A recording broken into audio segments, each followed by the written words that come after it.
성경 예레미야 5장 1절에서 6절까지 말씀을 보도록 하겠습니다.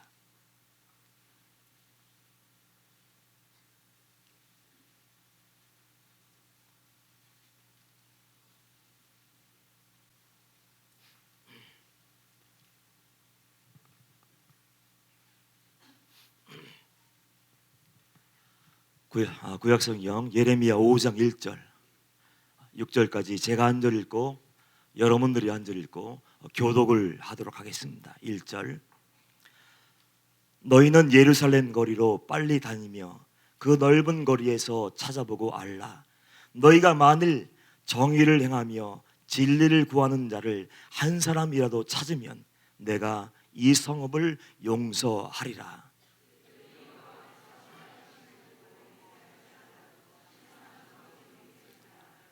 여호와여 주의 눈이 진리를 찾지 아니하시나이까. 주께서 그들을 치셨을지라도 그들이 아픈 줄을 알지 못하며 그들을 멸하셨을지라도 그들이 징계를 받지 아니하고 그들의 얼굴을 바위보다 굳게 하여 돌아오기를 싫어하므로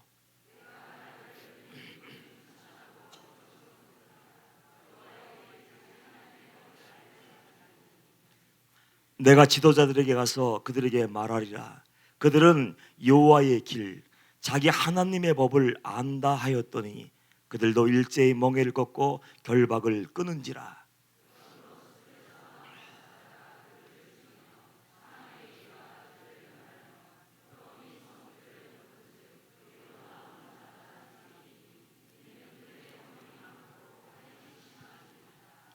아멘.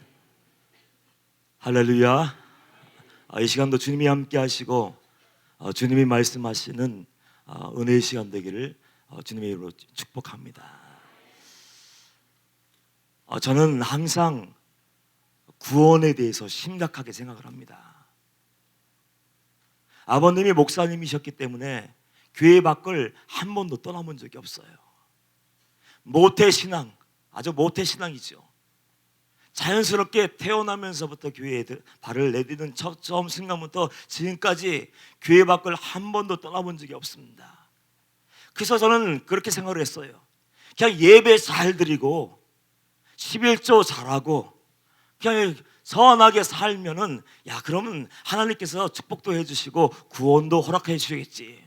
한 번도 심각하게 생각을 하지 않았었는데 어느 순간부터 구원의 문제가 정말 어렵다는 것을 깨닫게 되었습니다. 주님을 만나고 내가 죄인임을 깨닫고 주님을 위해서 생명을 걸고 지금까지 달려왔어요. 주님을 만나는 그 순간부터 산에 올라가서 산기도하기 시작했고 거리에 나가서 전도하기 시작했고 그리고 내게 있는 모든 것을 다 나눠주기 시작했어요. 그런데 그럼에도 불구하고 주님을 만났는데 그 은혜가 분명하고 죄사함의 용서가 있었는데도 불구하고 내 삶을 내 것이라고 얘기하지 않고 다 하나님께 드리고 그 삶을 살았는데 불구하고 구원의 문제는 해결이 되지 않더라고요. 여러분, 구원받은 자가 과연 몇 명이나 있을까요? 구원의 문제에 대해서 여러분들이 심각하게 생각해 보셨습니까? 저에게 와서 묻는 사람들이 있어요. 목사님, 구원은 어떻게 해서 받습니까? 구원받은 자가 정말 몇 명이나 될까요? 그 질문을 할까 할 때마다 저는 주저하지 않고 이렇게 얘기합니다. 구원받는다는 것은 하늘의 별 따기보다 더 어려운 거야. 입으로 주여 주여 하고 모태신앙으로 태어나서 교회를 떠난 적이 없어요. 예배했어요. 그래서 자동적으로 구원받으면 얼마나 좋겠습니까?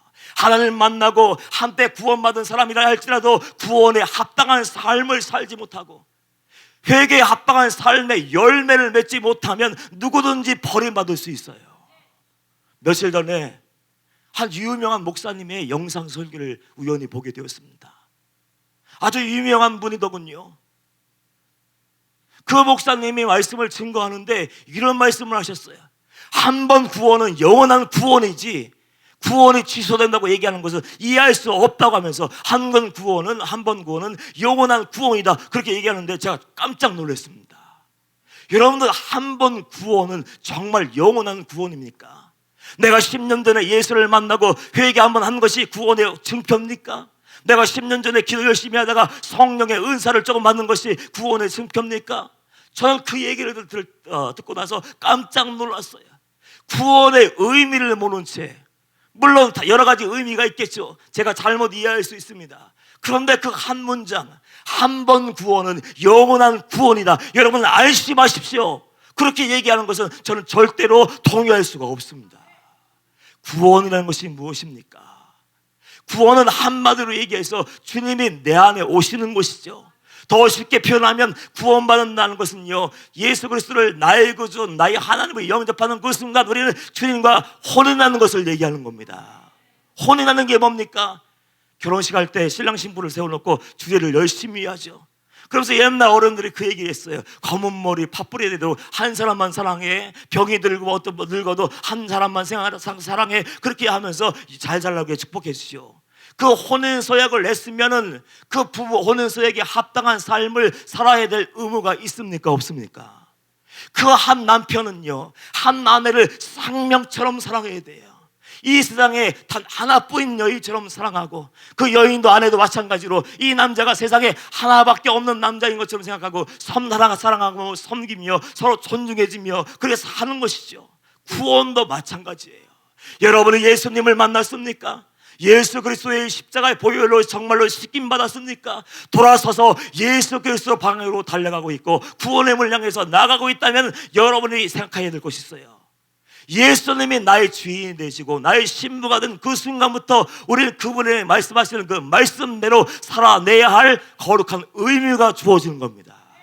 순결한 신부의 삶도 살지 않고 구원받았다고 얘기하면서 몇 날 며칠 내가 예수님 만나는 그 회심을 했다고 해도 내가 정말 구원받은 자답게 하나님이 원하시는 거룩한 삶을 살지 못하고 순결한 삶을 살아내지 못하고 그 말씀대로 순종하면서 순종의 열매, 회개에 합당한 열매, 돌아선 증거를 하나님께 보여드리지 않는다면 그 구원은 가짜예요.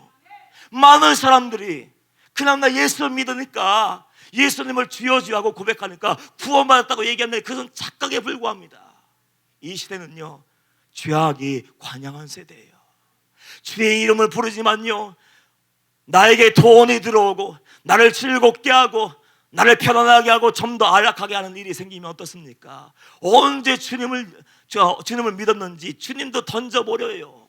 예수님도 던져버려요. 돈만 더 벌 수 있다면, 내가 좀 더 편안하게 좀 더 즐거운 삶을 살 수 있다면요, 모든 것을 던져버리고 내 마음대로 각기 제 소견대로 넓은 길로 달려가고 있는 그 시대입니다. 그래서 하나님의 말씀을 읽어보면 죄악이 관영한 세대라고 이야기하더라고요. 이 시대도 똑같아요. 죄악이 관영하다는 것이 무엇입니까? 그 관영은 한계를 넘어버리는 것을 얘기하는 거예요. 하나님이 이제 용서해 주시고 참아주려고 했는데 그 한계선을 돌파해 버렸어요. 믿음의 성당을 이루고 구원의 돌파를 이루고 기도의 돌파를 하는 것이 아니라 죄를 가지고 돌파해 버렸어요. 그 죄가 한계선을 넘어서 점점 하루에까지 닿아서 이제는 하나님의 마음을 근심케 하는 그 시대가 되고 말았습니다. 언젠가 인터넷에 올라온 한 글을 보고 깜짝 놀란 적이 있어요. 그 성도님인지는 모르겠는데 그 성도님이 인터넷 글에다가 자기 교회를 자랑하는 글을 올려놓았어요. 그 자기 교회에 대해서, 내가 다니는 교회에 대한 자부심을 가지고 있고 담임 목사님에 대한 존경심을 가지고 있는 거 얼마나 귀한 겁니까? 그래서 여러 가지 막 설명해서 우리 교회를 자랑하겠습니다 하고서 막 글을 올려놓았어요. 첫째, 우리 교회는 남이 가지고 있지 않은 큰 교회를 가지고 있습니다. 큰 교회를 가지고 있습니다. 우리 교회 목사님은 박사학위가 몇 개 있습니다. 이거부터 자랑한 거예요. 방주교회는요, 박사학위 없어요. 교회 목사님 청빙하는 광고 보면 박사학위 있어야 되고 영어 설교가 가능해야 되고 키가 180이 넘어야 되고 뭐 그런 기술이 있던데 저는 하나도 안 돼요. 까치발 올려도 안 돼요. 그러면서 박사학위가 몇 개 있고 우리 성도는 너무 좋고 하는데 마지막에 그런데 반어법을 썼는지 모르는데요, 그런데 우리 동네 우리 마을의 유치장 안에 우리 교회 성도로 꽉 차 있다는 거예요. 자랑이 아니고 반어법을 사용해서 교회도 있고 목사님도 있고 박사학위도 있고 강단에서 주옥 같은 말씀들이 선포되고 있는데 그 성도들, 하나님의 말씀을 듣고 있는, 구원받은 줄 알고 착각하고 있는 그 영혼들이 온갖 비리에 연루되어 있어요. 온갖 부조리에 다 연결되어 있어서 줄줄이 굴비 꿰듯이 끌려가서 그 유치장에 지금 가득 차 있다고 탄식하는 말을 마지막에 써놓았어요. 지금 시대가 이래요. 몇 주 전에 저희 방직교회에 은퇴하신 원로 목사님이 오셔서 말씀을 증거해 주셨습니다. 외국에서 평생도록 헌신하시다가 돌아온 지 얼마 안 되는 그 목사님인데 저를 만나서 얘기하면서 그런 말씀하더라고요. 내가 한국에 돌아온 지 얼마 안 됐는데 돌아와서 들려오는 소식들, 뉴스들 이게 보면은 잠을 이룰 수가 없다는 거예요. 도대체 어떻게 이런 일이 교회 안에서 벌어지지? 도대체 이런 참담한 일들, 입에 담을 수 없는 그 더러운 죄악들, 그 무시무시한 죄악들이 교회 안에서 벌어질 수 있는가 하면서 탄식을 하시면서 은퇴하시고 이제 80이 다 되어가는 그 목사님께서 요즘 내가 산에 올라가 기도해요. 내가 이제 요즘에 산에 올라가요 기도하며 그 얘기하시면서 목사님, 이 나라와 이 민족을 위해서 슬피 울며 마음을 찢고 제앉아 회개하며 기도해야 될 때입니다. 지금 그렇게 얘기를 하더라고요. 여러분은 어떻게 아십니까? 여러분들의 생각은 어떻습니까? 여러분들이 지각이 있고 성경의 말씀으로 살아가고 영적인 눈이 열려있다면 이 시대가 마지막 세대인 것을 아마 직감적으로 알고 있을 겁니다. 그걸 모르는 영혼들은 다시 한번 생각해봐요. 내가 눈이 감겨 있는 것은 아닌가? 죄악을 바라보다가 죄로 인해 눈이 멀어버린 것은 아닌가? 세상의 더러운 소리에 귀를 기울이다가 귀가 막혀버리지 않는가? 내 마음속에 거룩한 성소에 하나님이 계셔야 되는데 세상만 바라보고 있다가 내 양심이 마비되어서 내가 죽어진 영혼이고 내가 버림받은 인생이고 내가 지옥불로 달려가고 있는데 그것도 모르는 채 지금 살고 있는 것은 아닌가? 두려움을 가지고 주님 앞에 나가서 무릎 꿇고 기도할 수 있어야 됩니다. 오늘 본문도 똑같아요. 오늘 본문 말씀 얼마나 주님이 마음이 아팠을까 가만히 생각해 봅니다. 이스라엘 백성들은요 택하신 선민이었어요. 너는 내 아들이라 내 딸이라 말씀하시면서 그 영혼들을 살리기 위해서, 구원하기 위해서 하나님이 얼마나 애를 썼는지 몰라요. 애굽에서 종살이던 그 영혼들 불쌍히 여겨주셔서 출애굽하게 하시고 하나님의 강권적인 은혜로 사람들이 하는 것은 아무것도 없습니다. 애굽의 노예 생활에서 벗어나기 위해서 사람들이 하는 것은 단 한 가지도 존재하지 않아요. 하나님의 전적인 은혜로 그들이 구원받아서 가나안 땅에 딱 들어왔는데 그 백성들이 하나님을 떠나기 시작했어요. 하나님을 거역하고 반역자의 길을 가기 시작했습니다. 그 이유가 뭡니까? 배부르니까, 잘 먹고 잘 사니까. 광야에서 살 때는 하나님만 바라봤는데 편안해지니까 이제 하나님의 은혜를 잊어버리고 이제는 세상과 타협하며 살기 시작했어요. 어느 정도까지 됐는 줄 아십니까? 이제 죄가 죄인 줄 모르는 게 되었어요. 죄악 가운데 있고 심판의 자리에 놓여 있음에도 불구하고 자기가 지금 어느 자리에 있는지조차도 깨닫지 못하는 영적인 무지의 상태, 아니 버림받은 상태에 놓여지게 되었습니다. 하나님이 이스라엘 백성들의 그 참담한 모습을 보고 예레미야 선지자에게 말씀을 하셨어요. 너희는 예루살렘 거리로 빨리 다니며 그 넓은 거리에서 찾아보고 알라. 야, 너는 빨리 일어나, 빨리 내 거리로 달려가봐. 달려가서 내가 만약에 정의를 행하며 진리를 구하는 자, 정의를 행하며 진리를 구하는 자를 몇 사람이요? 몇 사람?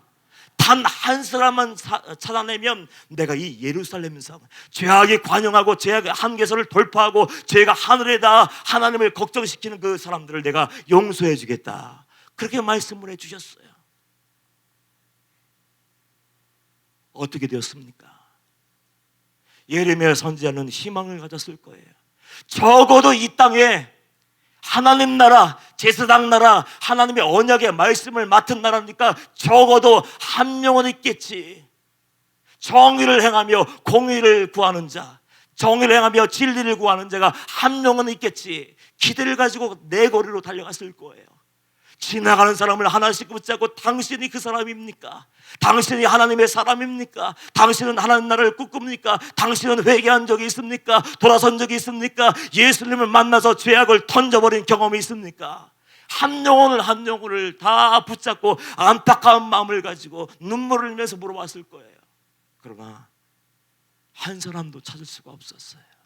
내 거리로 달려가서 한 명만 있으면 되는데 10명이 의인이 없어서 소돔과 고모라는 멸망을 당했는데 우리는 말이야 한 사람만 있으면 살 수 있어. 우리는 용서받을 수 있어. 얼마나 간절한 마음 가지고 애타는 마음을 가지고 나갔을까요?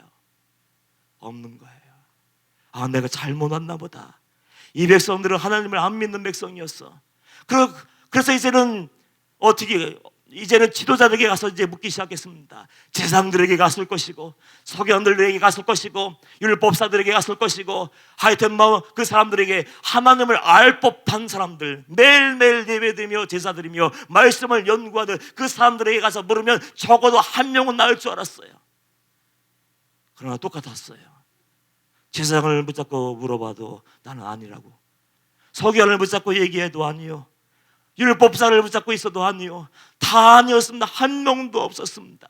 여러분, 만약에 하나님이 오늘 이 자리에 오셔서 내 거리로 가는 것이 아니고 이 자리에 오셔서 여러분 사이를 돌아다니면서 예수님께서 내가 한 명만 이 자리에서 찾는다면 한국 땅을 내가 용서해 줄게, 진노의 잔을 거두고 이미 나무뿔에 놓여있는 진노의 도끼날을 내가 치워버릴게 말씀하시면서 한 영혼을 찾으려고 여러분 앞에 딱 섰을 때 여러분은 정말 하나님이 찾으시는 그 사람이 될 수 있을까요? 심령골수를 쪼개보시고 마음의 숨은 동기까지 다 드러내시는 그 하나님께서 여러분 한 마음, 그 마음 깊은 것을 다 들여보실 때 여러분 속에서 선한 것, 구원받을 만한 믿음, 거룩한 것을 단 한 가지라도 찾을 수 있을까요? 사람의 눈 말고요. 사람들은 속습니다. 사람들이 칭찬하고 사람들이 박수쳐대면 우리의 믿음이 훌륭한 줄 아는데 그렇지 않아요. 사람의 기준으로 구원받는 것이 아니라 하나님의 기준에 우리 신앙의 수준을 높일 수 있어야 됩니다. 내가 만족하는 그 신앙이 아니고 하나님이 정말로 기뻐하실까, 주님이 정말로 나를 바라보시면서 흐뭇해 하실까, 그 기준까지 우리 신앙의 기준, 거룩의 기준을 높일 수 있어야 되는데 우리는 하나님의 기준을 던져버리고 세상 마귀를 따라가고 있는 그 시대에 살고 있어요. 그 백성들이 하나님의 말씀을 몰랐을까요? 말씀을 몰라서 범죄하며 한 번도 설교를 들은 적이 없어서 하나님에 대한 이름을 들어본 적이 없어서 죄악된 길로 달려갔을까요? 아닙니다. 그 백성들을 태어나면서 성인 의식을 치르기 전까지 성경을 외워야 돼요. 머리 나쁜 사람들이 모세 오경만 딸랑 외웁니다. 말씀이라면 질 정도로 외워서 이제 입만 열면 자연스럽게 말씀이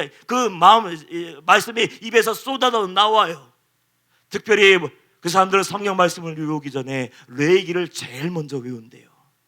다른 거 제쳐놓고 레위기를 딱 외운대요. 하나님께 나가서 예배할 때는 어떻게 해야 되고, 제사 드릴 때는 어떻게 해야 되고, 어떻게 해야 거룩한 것인지, 무엇이 부정한 것인지, 무엇가 죄인지, 모든 것을 제일 먼저 외운 다음에 다른 말씀을 배워요. 그렇게 핑계할 수 없는 거예요. 하나님이 어떤 분이신지, 하나님께 나가 예배할 때는 어떤 마음가짐으로 예배를 해야 되고, 속죄의 제물을 드리기 위해서는 어떤 요령으로 이 제사를 드려야 되는지 모든 것을 다 알고 있습니다. 그럼에도 불구하고 껍데기는 어때요?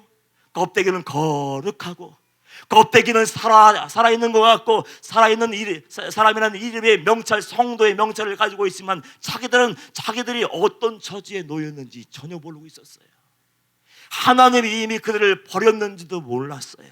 하나님의 진노의 도끼날을 맞을 준비가 되어 있는지도 몰랐어요.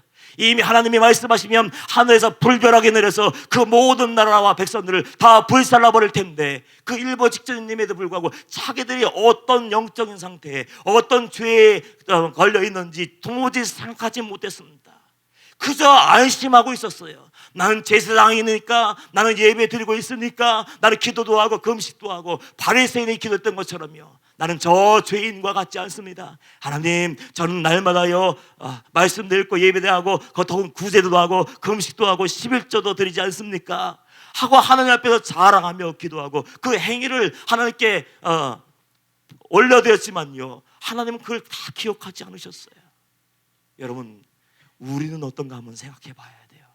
정말 여러분들이 구원받기를 원하고 은혜 안에 거하기를 원하고 예수 그리스도 안에 거하며 예수의 손을 붙잡고 거룩한 신부의 삶을 살아내기를 원한다면은 여러분 잘 생각하셔야 돼요. 얼마나 착각하는 사람들이 많은지 아세요? 구원받은 줄 알고 구원의 왁스를 가지고 교회 안에 앉아서 예배드리며 지옥에 들어간 사람이 얼마나 많은지 몰라요. 예배만 드리면 구원받는다면 좋겠습니다.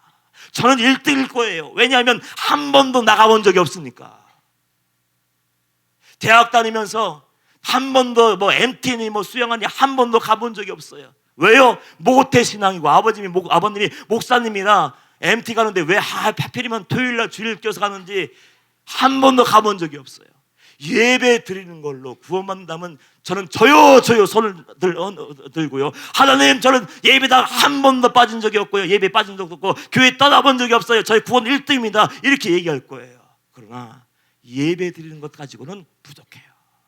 단순히 예배 드리는 것 갖고는 부족합니다. 내가 교회 안에서 10년 있었네, 20년 있었네, 내가 목사가 되었네, 장로가 되었네, 이것은 아무 소용이 없는 거예요. 정말로 믿음이 무엇입니까? 구원이 뭡니까? 예배만 드리는 것이 아니고 말씀을 듣고 고개만 끄덕거리며 안심하고 주여 주여 고백하고 있는 것이 아니라 정말 구원받은 자의 삶은 뭡니까? 우리의 전생애를, 우리의 모든 것을 하나님께 올려드려야 됩니다. 구원이 그거예요. 내가 주인 되어 살고 있는 것이 얼마나 많습니까? 내 모든 것이 하나님의 것이고 주인이 바뀌어서 이제는 하나님의 말씀하신 대로 말씀대로 순종하며 그렇게 살아내야 되는데, 예수 믿고 구원받았다고 얘기하면서 고집 하나 뽑지 못한 사람들, 성질 뽑지 못한 사람들 얼마나 많은지 몰라요. 신념 여러분을 구원해 주지 못합니다. 고집 여러분을 구원해 주지 못합니다. 여러분의 주님이 정말 여러분을 구원하신 구세주로 오셨다면 그 주님께 내 자존심들, 내 감정들, 내 상황마저 다 뽑아내서 주님께 올려드리고 이제는 주님의 신부로 살겠습니다. 이전에 넓은 길로 행하던 거 다 던져버리고 이제는 좁은 길을 향해서 한 걸음씩 한 걸음씩 인내하며 걸어가겠습니다. 그 결단이 있어야 됩니다. 그것이 없으면 가짜예요, 가짜. 방주교회는 전국에서 새신자가 등록을 합니다. 제주도도 있고요, 강원도도 있고, 전라도에서도 오시고, 경상도, 그리고 저 충청도에서도 오셔요. 서울은 말할 것도 없고요. 전국에서 오시는데 그분은 너무 멀리서 오니까 저희가 죄송해요. 그렇죠? 주일날 예배 드리려면 최소한 3시간, 어떤 분은 4시간 차를 타고 올라와야 돼요. 그 4시간 걸려서 올라오니까 저희 입장에서는 오셔서 예배에 참석하시는 거 얼마나 감사해요.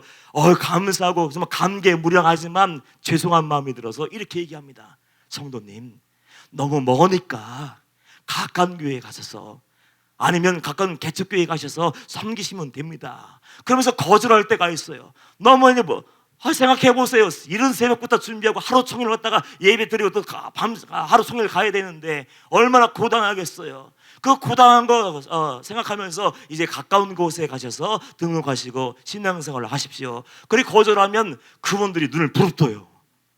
눈을 부릅뜨고 막 어떤 분은 화가 난 것처럼 막 이렇게 하면서 받아주십시오, 받아주십시오.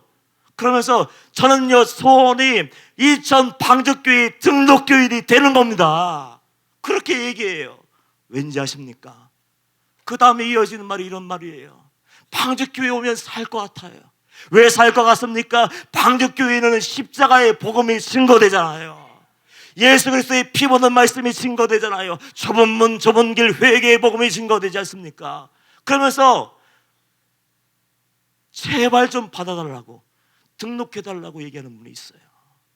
그래서 어쩔 수 없이 그분에게 등록시켜서 이제 예배하고 등록교인이 되었는데, 제 마음 한구석에 이런 소원이 있습니다. 이렇게 기도해요. 하나님, 이 성도가 저 멀리 하루 종일 와서 예배드리고 가는데 그걸로 끝나지 않게 했어요.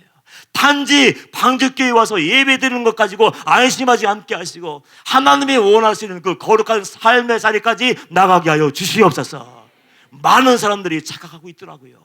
방주교회를 알고 있고 다락방을 알고 있고 이 자리에 와서 목사님을 보고 있고 그리고 예배드리고 있으면 구원받은 줄 알아요. 그걸로는 부족해요. 구원의 가능성도 있고 십자가의 복음을 듣는 것은 그분을 위해서, 영을 위해서 유익한 것인데 그냥 듣고 고개만 끄덕거리고 안심하고 있는 것은 그 영혼에게 영혼의 치명적인 약점이 될 수도 있습니다. 가장 중요한 것이 무엇입니까? 서두에 얘기했던 것처럼 예수님을 나의 신랑으로 맞아들였으면 신랑이 원하고 신랑이 기대하고 신랑이 기뻐하는 그 삶의 자리까지 나아가서 순종의 열매를 맺어야 되고 빛과 소금의 사명을 온전히 감당해야 됩니다. 그것이 없으면 아무것도 아니에요. 이제는 우리는 구원의 방법을 몰라서 구원받지 못했다, 말씀을 몰라서 지옥에 들어간다, 그건 핑계에 불과합니다. 이제는 뭐 결단이 있어야 돼요. 내가 하나님을 정말 압니다. 내가 예수님을 정말 압니다. 예수님이 흘려준 십자가의 보혈로 제가 용서함 받고 씻김 받았습니다. 그러면 죄책감만 느끼면 안 됩니다. 주여 주여 고백만 하고 있으면 안 됩니다. 어떻게 됩니까? 이제는 말씀 한 구절 한 구절 가지고 살아내기 위해서 몸부림치며 싸워야 되는 거예요. 성령 말씀 얼마나 순종에 대해서 강조하고 있습니까? 방죽교회는 마태복음 5장, 6장, 7장을 읽으라고 항상 얘기합니다. 마태복음 5장, 6장, 7장을 매일 묵상하십시오.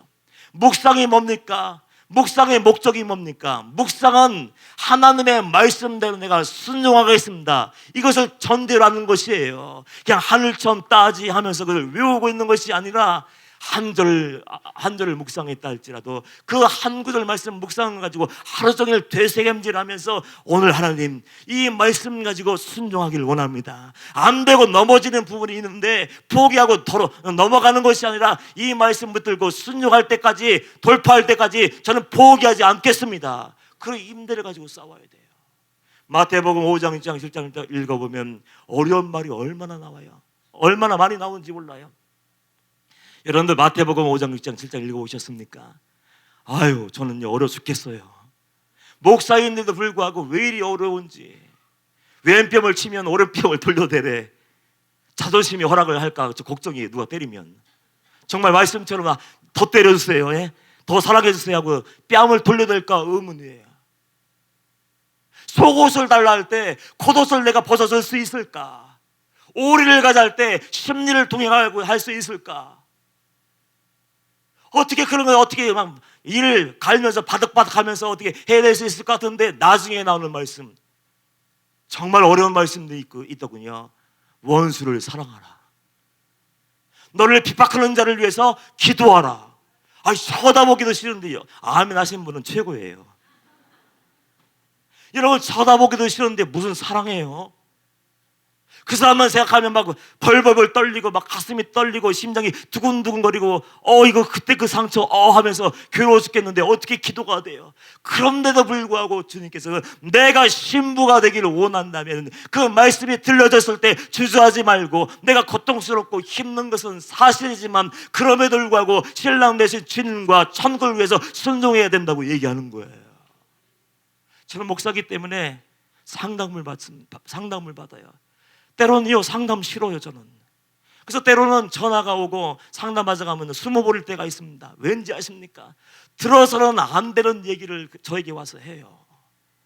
들어서는 안 되는 얘기를 제게 와서 그 사연을 쏟아놓으면 교회밖에 아니라 교회 안에서 이런 일이 발생하고 이런 더러운 짓거리가 행해지고 있고 이런 일들이 지금 자행되고 있습니다. 그 얘기를 듣는 순간 머리가 마비되는 것 같아요.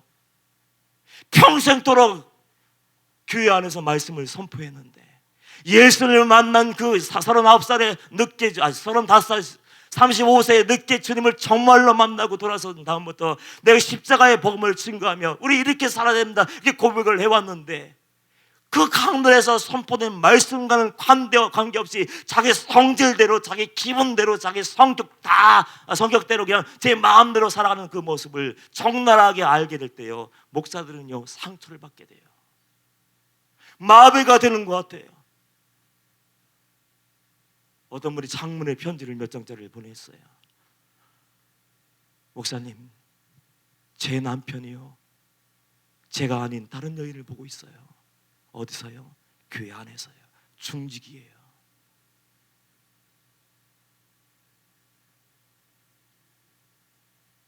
그 사람이 들어오는 발자국 소리만 들어도 심장이 떨어질 것처럼 아프다는 거예요.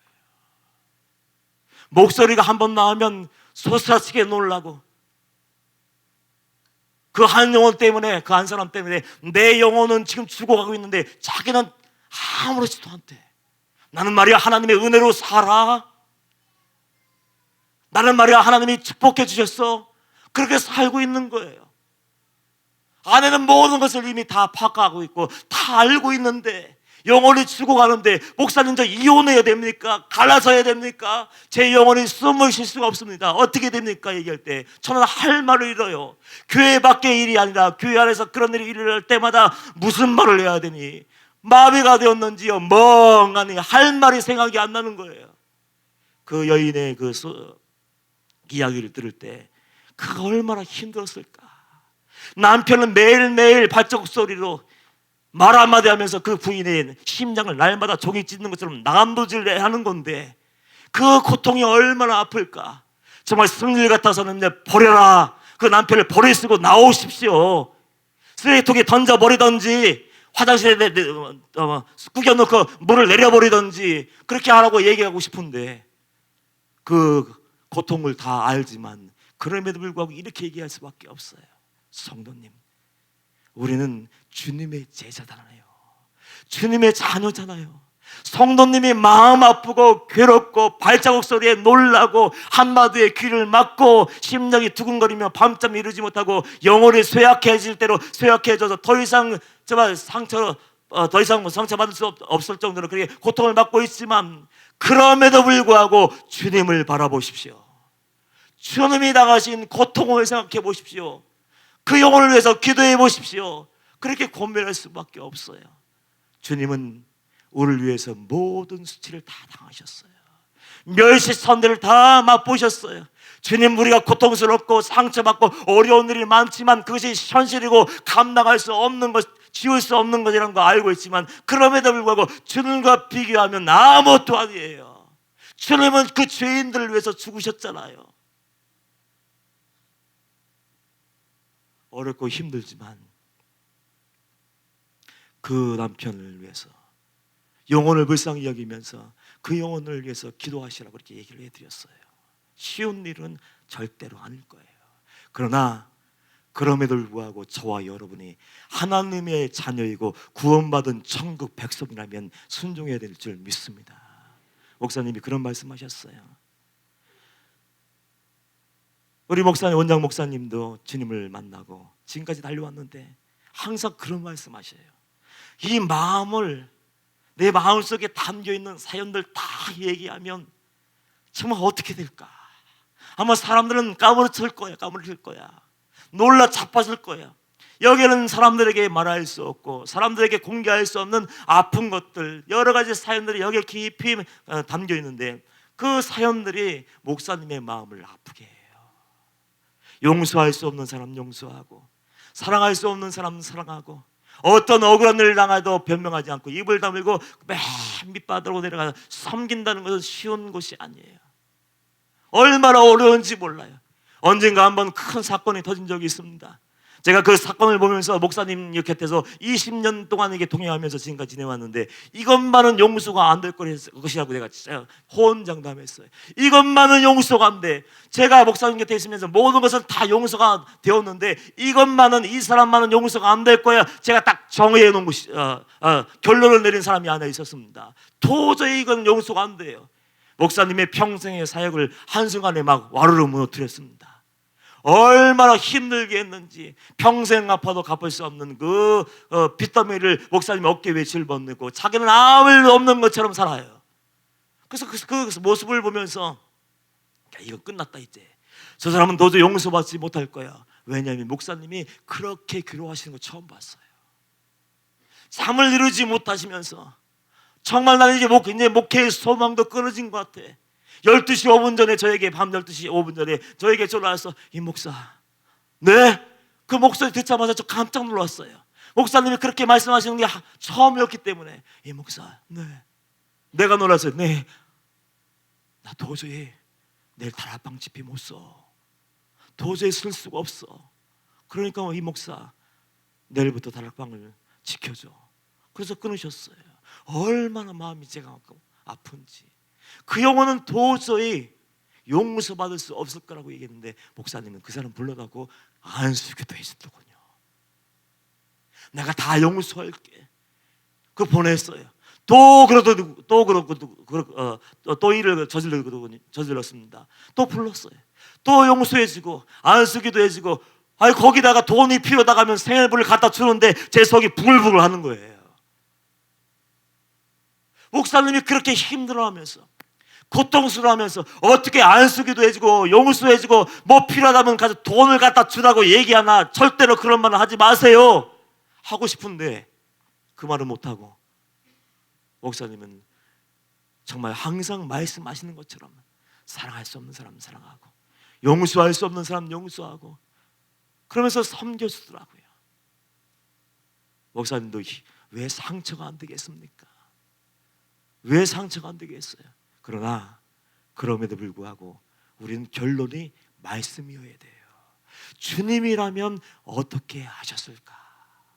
주님이라면 어떻게 하셨을까? 그런 정답이 나와요. 이제는 의지의 싸움이에요. 내가 하나님의 자녀로서 이제 신부의 삶을 살까 말까는 우리의 내면에서 전쟁이 벌어지는 거예요. 쉽게 원수를 사랑하며 나를 핍박하는 자를 위해서 기도할 수 있습니까? 없어요. 도저히 못할 수도 있어요. 그러나 그럼에도 불구하고 순종하며 그렇게 한번 해보는 거예요. 목사님 어떻게 그런 일이 가능하죠? 이렇게 말씀하셨어요. 그 사람이 내게 다가올 때 나는 마음속으로 수십 번 생각한다는 거예요. 올 때 그에게 첫 마디 사랑한다고 얘기해야지. 두 번째 내가 용서한다고 얘기해야지. 내가 괴로워서 마음이 무너져 내렸지만 그럼에도 불구하고 그에게 내가 필요한 모든 것을 내가 줘야지. 그걸 계속해서 되뇌고 또 생각하고 연습하고 그 사람과 딱 맞닥뜨렸을 때 얼굴 보면 모든 것이 달라지지 않습니까? 근데 그럼에도 불구하고 믿음을 그때 발동시키는 거예요. 믿음을 발동시켜서 그래 나는 알 수 없고 내 감정은 안 된다고 얘기하고 사단은 참사하고 그건 죄인하고 얘기하지만 내가 예수님 때문에 하나님의 신부기 때문에 말씀대로 순종해야지 부들부들 떨면서도 용서합니다 하고 안아줄 때 하나님이 역사하실 줄 믿습니다. 그게 믿음이에요. 순종해야 될 때 믿음이 작동되지 않는다면, 살아야 될 때 그 믿음이 작동되지 않는다면 그 구원이 진짜이겠습니까? 그 사람을 구원할 수 있겠습니까? 우리는 하나님의 뜻대로 사는 사람이에요.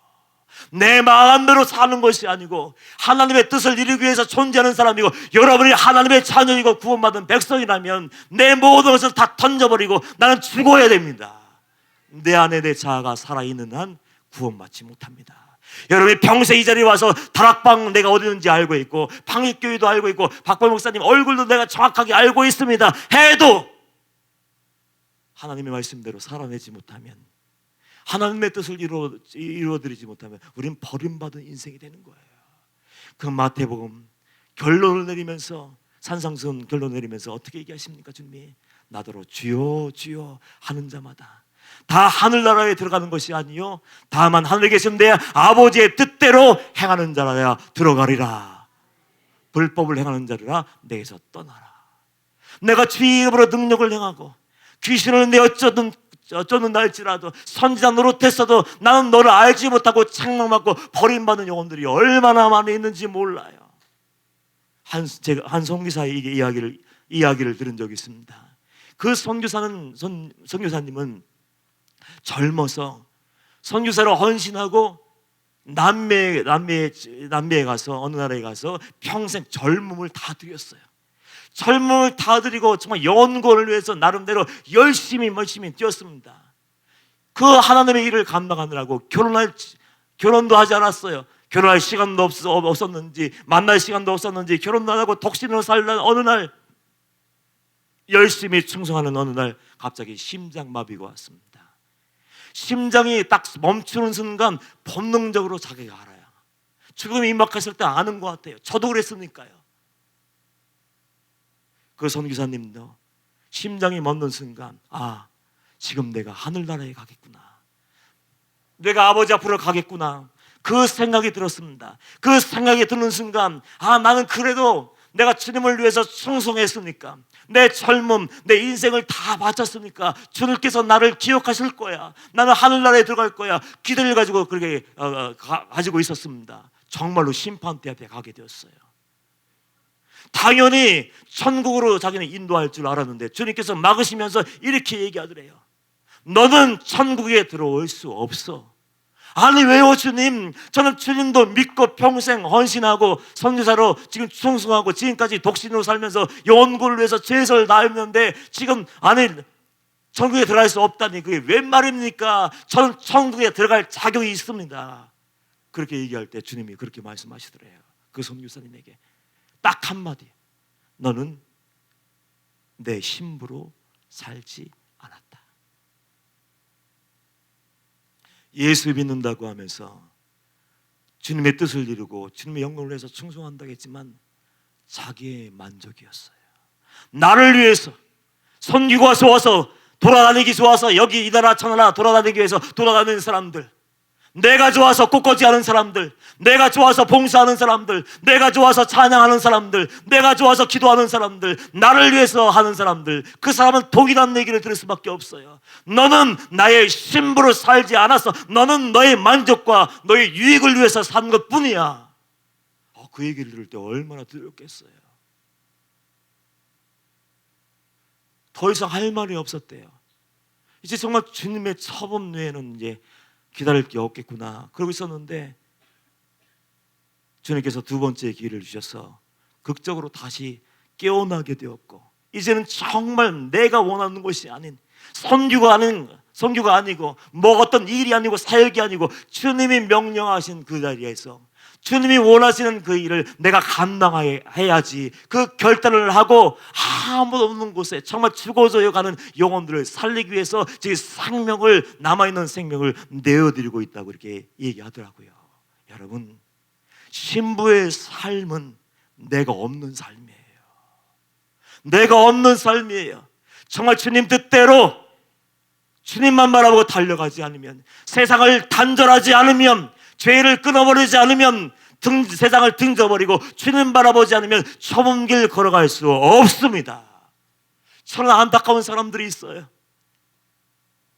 구원의 문 앞까지는 나왔습니다. 그래, 이곳이 생명을 살릴 수 있는 그 자리야. 십자가의 복음이 선포되는 것이고, 목사님이 앞에서 먼저 내가 그렇게 살아낼 테니까 나를 따라와 달라고 삶으로 설교하시는 목사님이 계신 것이야.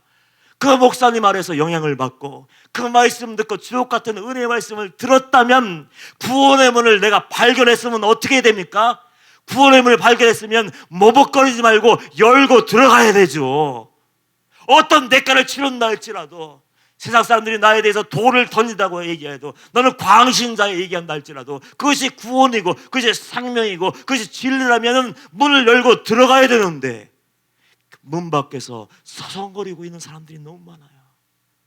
문 밖에서 서성거리고, 우리 목사님, 좋은 목사님, 목사님 얼굴만 한번 보고, 어떤 분이요 목사님 스케줄을 꿰고 있어요.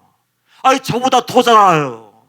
목사님이 어디 가시는지, 이 시간에 어디 있는지, 이 날짜에 어느 곳에 계시는지 나보다 더 잘 알고 있어요.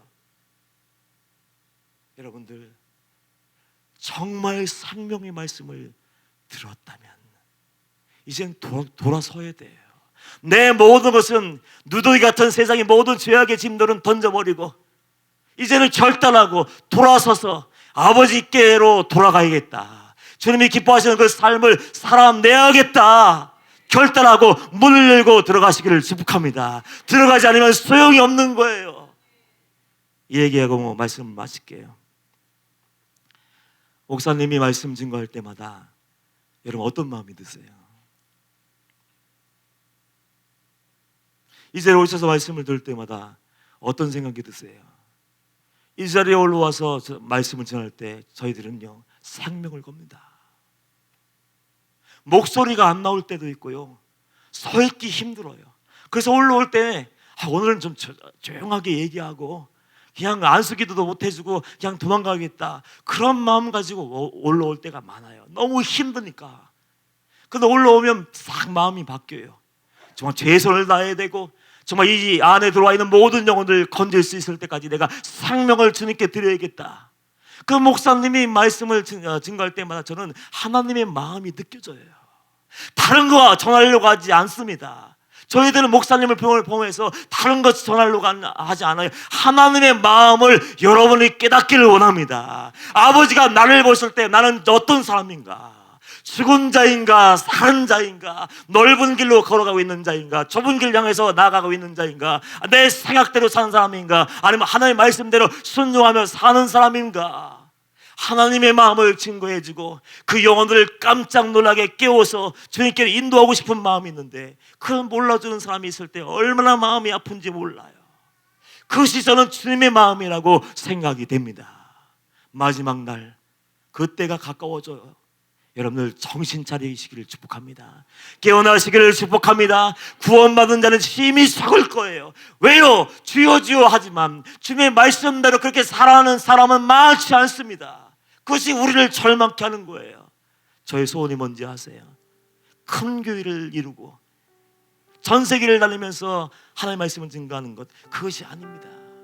제 유일한 소원은 날이 가면 날이 갈수록 하나로 딱 정리가 돼요. 하나님, 마지막 날까지 살아남게 해주세요.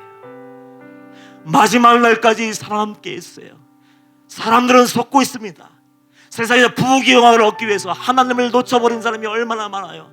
생명을 연장하기 위해서 내 모든 것을 다 투자하고 돈이 필요하면 대출 받아서 내 육신의 질병을 고치려고 하지만 영혼의 건강과 영혼의 구원을 위해서는 아무런 투자를 하지 않는 사람들이 얼마나 많은지 몰라요. 여러분들, 돌아오라는 하나님의 음성에 귀를 기울이시기를 축복합니다. 힘들고 어렵고 때로는 절망스럽지만 상처가 되지만 그럼에도 불구하고 하나님의 뜻대로 살아내지 않으면, 여러분의 믿음을 삶으로 증명하지 않으면 우리도 심판대 앞에 섰을 때 나는 너를 몰라 책망받고 지옥불에 던져질 수밖에 없어요. 여러분들, 우리 모두는 많은 사람들이 넓은 길로 달려가고 많은 사람들이 내 마음대로 살지만 끝까지 살아남아서 주님을 지켜드릴 수 있는 거룩한 신부가 되기를 주님의 이름으로 축복합니다. 기도하겠습니다. 신부의 삶을 살게 하여 주옵소서. 말씀대로 순종하며 좁은 길 걸어가기가 어렵고 힘이 들고 사단은 우리를 유혹하고 사람들은 우리에게 깊은 상처를 주지만 그럼에도 불구하고 우린 신부답게 자녀답게 주님이라면 어떻게 하셨을까? 주님의 마음을 먼저 헤아리며 십자가 튼튼히 붙잡고 끝날까지 그 길 걸어갈 수 있는 우리 모두가 되게 하여 주시옵소서. 분별할 수 있는 은혜도 허락하시고 이겨낼 수 있는 강한 믿음 허락하여 주시기를 원하며 예수님의 이름으로 기도하옵나이다.